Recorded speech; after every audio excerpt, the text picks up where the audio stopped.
اللہ اکبر اللہ اکبر اللہ اکبر لا۔ ایک ہوتا ہے اعمال کا کرنا اور ایک ہوتا ہے عمل کا قبول ہونا۔ اعمال کا کرنا بڑا آسان ہے، لیکن عمل کا رب کی بارگاہ کے اندر قبول ہونا یہ اصل چیز ہے۔ تو ہمارے اعمال رب کی بارگاہ میں کیسے قبول ہوں، اس کے لیے کیا کرنا ہوگا؟ تو رسول اکرم صلی اللہ علیہ وسلم نے ارشاد فرمایا، تمہارے عمل رب کی بارگاہ میں تب وہ مقبول ہوں گے جب تمہارے عملوں کے اندر اخلاص ہوگا۔ تو عمل کی قبولیت کے لیے 3 بنیادی شرط۔ پہلی شرط ہے وہ ایمان کا ہونا۔ عمل کریں گے، ایمان نہیں ہوگا تو آخرت میں کوئی فائدہ اس عمل کا نہیں ہوگا۔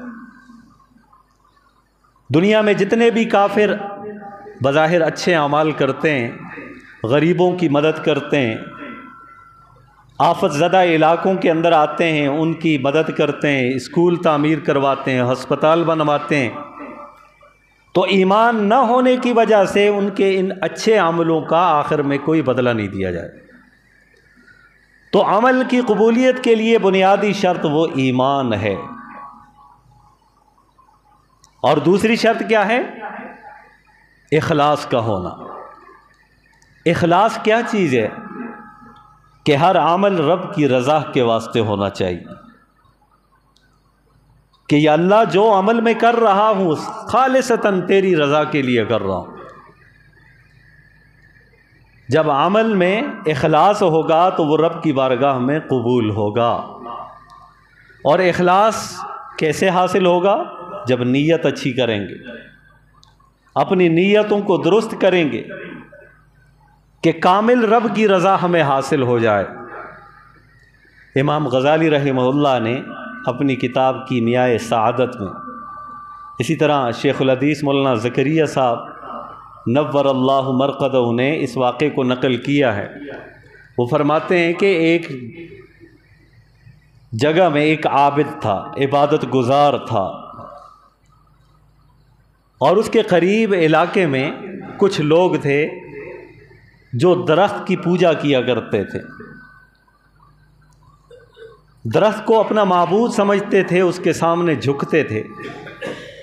ان بزرگ کو علم ہوا تو فوراً جذبہ ایمانی جوش میں آئے، غیرت ایمانی جوش کے اندر آئی، فوراً اٹھ کھڑے ہوئے، ہاتھ میں کلہاڑا لیا اور کہا کہ اس درخت کو میں کاٹ دوں گا تاکہ کوئی اس کی پوجا نہ کر سکے، کیونکہ یہ کھلے عام رب کی ذات کے ساتھ شرک ہو رہا ہے، اور شرک بہت بڑا ظلم ہے۔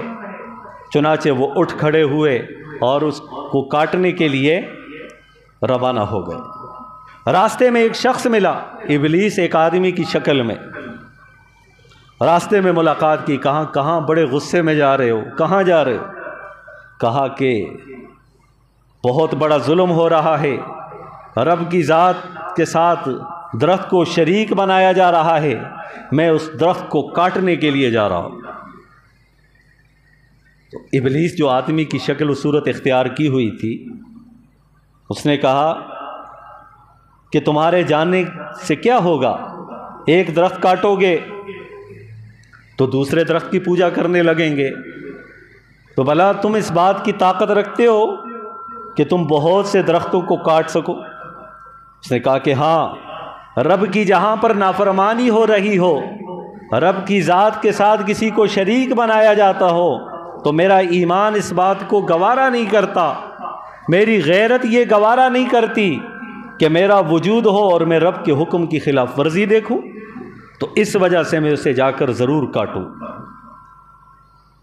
اس نے کہا کہ جانے سے پہلے میرے ساتھ مقابلہ کرنا ہوگا، تب جانے دوں گا کہ اگر میرے ساتھ مقابلہ کیا، کشتی کی، مجھے ہرا دیا تو پھر چلے جانا، نہیں تو تم جا نہیں سکتے۔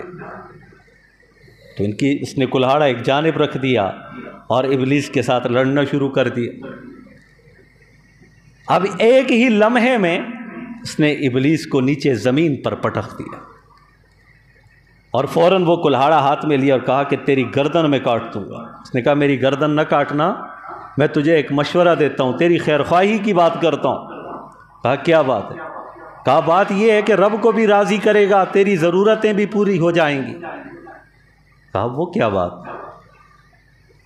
تو اس ابلیس نے یہ کہا کہ تم روزانہ رات کو سوتے ہو، صبح اٹھتے ہو، کل سے تم دیکھنا اپنے سرہانے کے نیچے تجھے درہم وہاں پر ملیں گے، وہ درہم اپنے فائدے کے لیے بھی استعمال کرنا، رب کی رضا کے لیے بھی خرچ کرنا، تمہیں دو طرح کے فائدے حاصل ہو جائیں گے۔ اس آدمی کے دل میں یہ بات آئی، کہا کہ بات تو بڑی اچھی ہے، چلو دیکھ لیتے ہیں ایسا ہوتا بھی ہے کہ نہیں ہوتا۔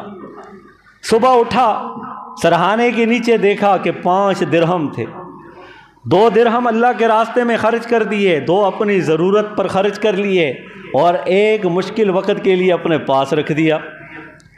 دوسرا دن ہوا، پھر دیکھا، پھر درہم ملے، بڑا خوش ہوا کہ شخص نے بڑا اچھا مشورہ دیا، رب بھی راضی رہے گا، میرا کام بھی بنے گا، میری مشکلات بھی حل ہو جائیں گی۔ چنانچہ دوسرے دن بڑا ہی خوش ہوا۔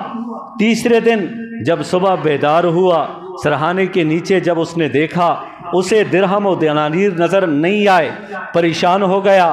اس نے وہ تکیے کو اٹھایا، بستر کو ٹٹولا، بستر کو بڑی دیر سے دیکھنے کے بعد اسے کوئی درہم اور دنانیر نہیں ملے، تو اس کے دل کے اندر یہ داعیہ پیدا ہوا، یہ جذبہ پیدا ہوا، فوراً اٹھ کھڑا ہوا، کہا اس شخص نے مجھ سے جھوٹ بولا تھا، آج درہم مجھے نظر نہیں آئے، میں پھر سے جاتا ہوں، اور اس درخت کو کاٹنے کا عزم لے کر وہ راستے میں نکل پڑتا ہے۔